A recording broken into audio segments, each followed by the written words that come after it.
अस्सलामु अलैकुम वरहमतुल्लाहि वबरकातुहू। मुअज़्ज़ज़ सामीन, आज की इस वीडियो में हम सूरतुन नस्र को लफ्ज़ ब लफ्ज़ तजवीद के साथ पढ़ना सीखेंगे। आप इस वीडियो को गौर से सुने, बार बार रिवाइज़ करें। उम्मीद है कि वीडियो के एंड में आपको ये सूरत तजवीद के साथ पढ़ना आ जाएगी। सबसे पहले हम इसको रवानगी के साथ पढ़ने की कोशिश करते हैं। आप समाअत फरमाइए। أعوذ بالله من الشيطان الرجيم بسم الله الرحمن الرحيم إذا جاء نصر الله والفتح ورأيت الناس يدخلون في دين الله أفواجا فسبح بحمد ربك واستغفره إنه كان توابا।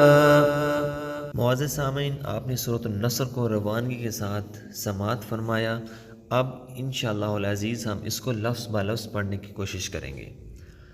बिस्मिल्लाहिर्रहमानिर्रहीम। إذا جاء إذا جاء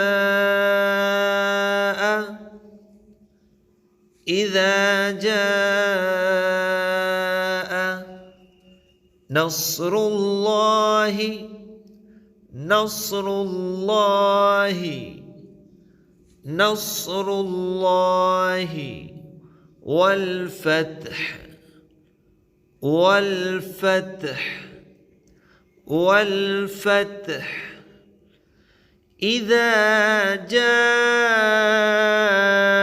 نصر الله والفتح ورأيت الناس ورأيت الناس ورأيت الناس يدخلون في دين الله يدخلون في دين الله يدخلون في دين الله أفواجا أفواجا أفواجا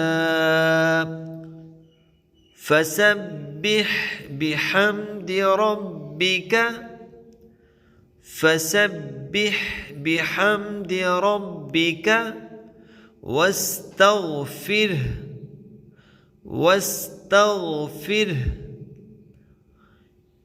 إنه كان